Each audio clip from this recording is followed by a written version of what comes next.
বিশ্ব সংবাদ 24-এ আপনাকে স্বাগতম। এই চ্যানেলে আমরা তুলে ধরি দেশ বিশ্বের সর্বশেষ খবর, ব্রেকিং নিউজ, রাজনীতি, আন্তর্জাতিক সংবাদ, খেলাধুলো, বিনোদন, প্রযুক্তি, শিক্ষা এবং গুরুত্বপূর্ণ সমসাময়িক বিষয়। প্রথমেই শুনে নেব হেডলাইন্স। পড়াশোনার খরচে কোনো বেনামি টাকা নেই, বস্টন বিশ্ববিদ্যালয়ের স্কলারশিপ লেটার প্রকাশ্যে এনে মুখ খুললেন অভিজিৎ দীপকে। 85 রানেই অল আউট, তবু চ্যাম্পিয়ন। 47 বছরের অধিনায়কের জাদুতে ইতিহাস গড়ল এই দল। অন্নপূর্ণা যোজনা নিয়ে তোলপাড় ফেলা খবর, জটিলতা মিটছে এই সপ্তাহে দুরন্ত তৎপরতা সরকারের। ভারী ছাদ থেকে জলের উৎস, বাড়ি বসে জনগণনার ফর্মে কি কি দিতে হবে জানুন এক ক্লিকে। কে কার সঙ্গে কেন ঘুরছে আমরা জানি, 250 জন সাসপেন্ড কাউকে, পার্টি শৃঙ্খলা নিয়ে কড়া দাবি দিলীপের। ভাইয়ের সঙ্গে ঝামেলার পরে ঘরের মধ্যে লুটিয়ে কিশোরীর মাথা, মুখ থাতলানো দেহ দেখেই আতকে উঠল পরিবার, ফাঁস গুরুতর অভিযোগ।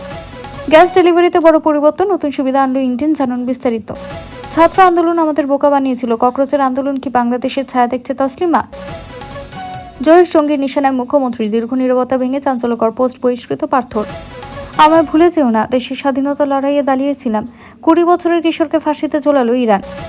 মাঝে আকাশে ভয়াবহ দুর্ঘটনা, মুখোমুখি সংঘর্ষে 2 হেলিকপ্টার, আগুন গ্রাসে শেষ প্রাণ।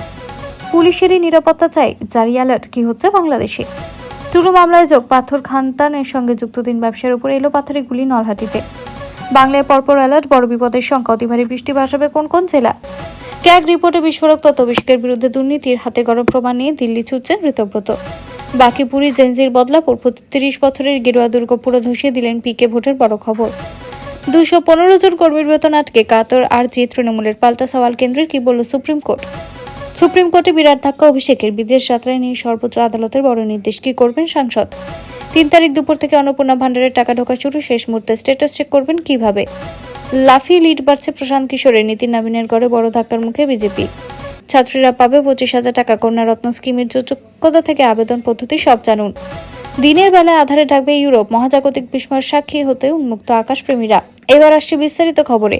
ভিডিওটি ভালো লাগলে লাইক করুন এবং আমাদের ইউটিউব চ্যানেলটি সাবস্ক্রাইব করে আমাদের সঙ্গে থাকুন পরবর্তী আপডেটের জন্য। ধন্যবাদ। রাজ্যের পড়ুয়াদের জন্য আগে সরকারি কন্যাশ্রী সবুজ সাথী প্রকল্প চালু করেছিল বিজেপি ক্ষমতা আসার পরেই 2 স্কিমের নাম পরিবর্তন করে রাখা হয়েছে কন্যারত্ন ও সারথী। মুখ্যমন্ত্রী জানিয়েছেন, আগে প্রত্যেক বছর 14ই আগস্ট কন্যাশ্রী দিবস পালিত হতো, এবার কন্যারত্ন দিবস হিসেবে উদযাপিত হবে। নাম পরিবর্তনের পরে এই প্রকল্পের যোগ্যতা থেকে আবেদন পদ্ধতিতেও কি বদল এসেছে জেনে নেওয়া যাক। কন্যারত্ন স্কিমের খুঁটিয়াটি। 2013 সালে রাজ্যের প্রাক্তন মুখ্যমন্ত্রী মমতা বন্দ্যোপাধ্যায় কন্যাশ্রী প্রকল্পের সূচনা করেছিলেন। বাংলায় নারী শিক্ষার প্রসার, মেয়েদের আর্থিক সহায়তা দেওয়া, স্কুল ছুটের হার কমানো সহ একাধিক লক্ষ্যে কাজ শুরু হয়। তৎকালীন রাজ্য সরকারের এই স্কিম আন্তর্জাতিক স্তরে বহু স্বীকৃতি লাভ করেছে। কন্যারত্ন স্কিমের যোগ্যতা, কন্যাশ্রী প্রকল্পের সুবিধা পাওয়ার ক্ষেত্রে বেশ কিছু শর্ত বেঁধে দেওয়া ছিল। আবেদনকারী ছাত্রীকে পশ্চিমবঙ্গের স্থায়ী বাসিন্দা হতে হবে, পরিবারের বার্ষিক আয় 1,20,000 মধ্যে হতে হবে, আবেদনকারীকে রাজ্য সরকার স্বীকৃত কোনো বিদ্যালয় বা বিদ্যালয়ের ছাত্রী হতে হবে, আবেদনকারীর বয়স 13 থেকে 18 বছরের মধ্যে হতে হবে, K2 ক্যাটাগরির ক্ষেত্রে বয়স 18 বছরের বেশি হতে হবে। সাংসদ পদের ক্ষমতা অপব্যবহার, বিপুল আর্থিক অনিয়ম এবং কেরল হয়ে বিদেশে টাকা পাচারের মারাত্মক অভিযোগে তীব্র চাঞ্চল্য ছড়ালো রাজ্য রাজনীতিতে। এবার তৃণমূল কংগ্রেসের সর্বভারতীয় সাধারণ সম্পাদক তথা ডায়মন্ড হারবারের সাংসদ অভিষেকের বিরুদ্ধে সুর চড়ালেন আসল তৃণমূল শিবিরের নেতা ঋতব্রত।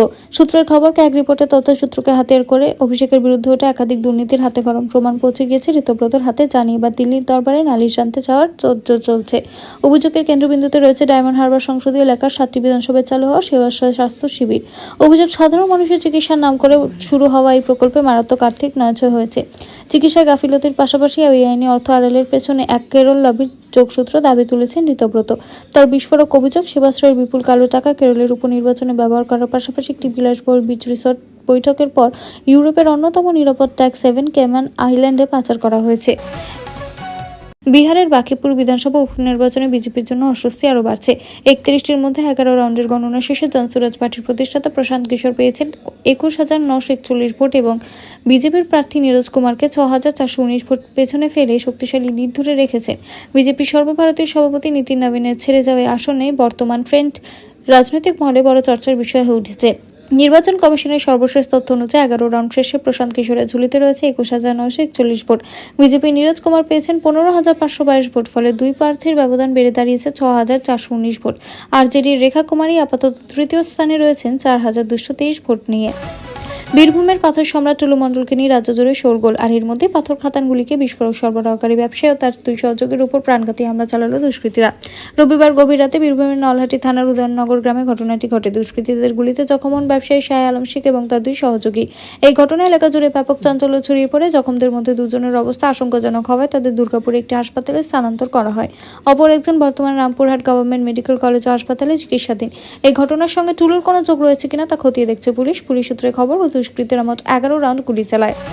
5ই আগস্ট আসছে বাংলাদেশ জুড়ে হাই অ্যালার্ট। দেশ জুড়ে নিরাপত্তা আঁটোসাঁটো করা হচ্ছে সম্ভাব্য জঙ্গি বা সন্ত্রাসবাদী হামলার আশঙ্কায়। দেশ জুড়ে সম্ভাব্য বোমা হামলার খবরের পরিপ্রেক্ষিতে পুলিশের সকল ইউনিটকে সতর্ক থাকার নির্দেশ দেওয়া হয়েছে। গোয়েন্দা রিপোর্টে হামলার ইনপুট পাওয়ার পরে অতি সতর্ক বাংলাদেশ পুলিশ। বিশেষ নজর দেওয়া হয়েছে পুলিশের জিপ, ট্রাক ও বাসে। শনিবারই বাংলাদেশের অপারেশন কন্ট্রোল ব্রাঞ্চ অভ্যন্তরীণ অ্যালার্ট জারি করেছে। কোথা থেকে হুমকি এসেছে সে সম্পর্কে কিছু জানানো হয়নি। আর এই অ্যালার্ট জারি হয়েছে ঠিক 5ই আগস্টের আগে। বাংলাদেশের ছাত্র গণ আন্দোলনের জেরে আওয়ামী লীগের সরকার পতন এবং শেখ হাসিনার দেশ ছাড়া 2 বছর পূর্তির দিন। পুলিশেরই ভয়।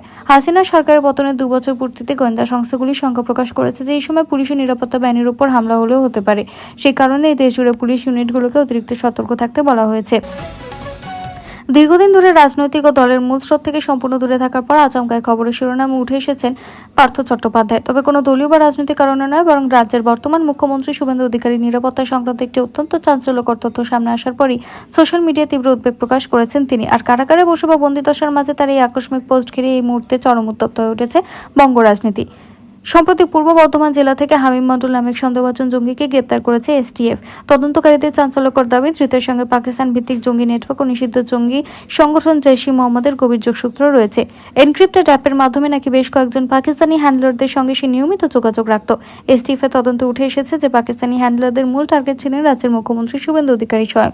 মুখ্যমন্ত্রীর গতিবিধি, নিরাপত্তা ব্যবস্থা এবং গোপন সফরসূচির উপর কড়া নজর রেখে সমস্ত তথ্য পাকিস্তানের হ্যান্ডলারদের পাচার করার নির্দেশ দেওয়া হয়েছিল ধৃত জঙ্গিকে। বাংলাদেশ টেভালের পর ভারতে দেখল ছাত্র আন্দোলন। তবে পড়শি দুই দেশের মতো এখানে সরকারের পতন হয়নি, বরং সরকার ছাত্রদের দাবি শুনেছে, পূরণ করেছে আন্দোলনকারীদের দাবি। ভারতের এই ছাত্র আন্দোলনের দেখে কি বলেন তাসলিমা নাসরিন। 2024 সালের 5ই আগস্ট গোটা বিশ্ব দেখেছিল বাংলাদেশের ছাত্র গণ আন্দোলন। এই আন্দোলনের মুখেই পতন হয়েছিল আওয়ামী লীগ সরকারের। দেশ ছেড়ে পালাতে বাধ্য হয়েছিলেন তৎকালীন প্রধানমন্ত্রী। এরপর নেপালেও আন্দোলন হয়, সেখানে সরকারের পতন হয়েছে। এর প্রভাবে কি বলল ভারতেও? দিল্লিতে যন্তর মন্ত্র আন্দোলন নিয়ে তাসলিমা বলেন, আমি এই আন্দোলন সম্পর্কে খুব একটা জানি না। ছোট ভিডিও ক্লিপ দেখে 2024-এ বাংলাদেশের ছাত্র আন্দোলন হয়েছিল ওটার মতোই মনে হয়েছে। আগস্টে সকালে বড় ধাক্কা খেয়েছিলেন রাজ্য অন্নপূর্ণা যোজনা 3,000 টাকার অপেক্ষায় থাকা লক্ষ লক্ষ উপভোক্তা। 31শে জুলাই মধ্যরাত থেকে রাজ্যের সংশ্লিষ্ট ওয়েবসাইট থেকে আচমকা সরিয়ে নেওয়া হয়েছিল সিটিজেন্স লগইন বিভাগটি। ফলে আবেদনের স্ট্যাটাস দেখতে না পেয়ে চূড়ান্ত দুশ্চিন্তা হইচই তৈরি হয় উপভোক্তাদের মধ্যে। তবে 24 ঘন্টার মধ্যে মিলেছে বড় সুখবর, চালু হয়েছে নতুন ব্যবস্থা। কোথায় কিভাবে দেখা যাবে স্ট্যাটাস? প্রশাসন সূত্রে জানানো হয়েছে, প্রযুক্তিগত পরিবর্তনের পরই পোর্টালে এই বদল আনা হয়েছে। যারা নতুন আবেদন করতে চান বা আবেদনের বর্তমান অবস্থা অথবা স্ট্যাটাস পরীক্ষা করতে চান, তাদের আর চিন্তার কারণ নেই। আমন্ত্রণ পেয়েও নিমন্ত্রণ রক্ষা করেননি কেন? বিবাহ বার্ষিকীতে অনুপস্থিত অতিথিদের 500 টাকা জরিমানা পোস্টার। এখন থেকে সরাসরি socialsecurity.wb.government.in পোর্টালে গিয়ে সমস্ত তথ্য দেখে নেওয়া যাবে এবং নতুন আবেদনও জমা দেওয়া যাবে।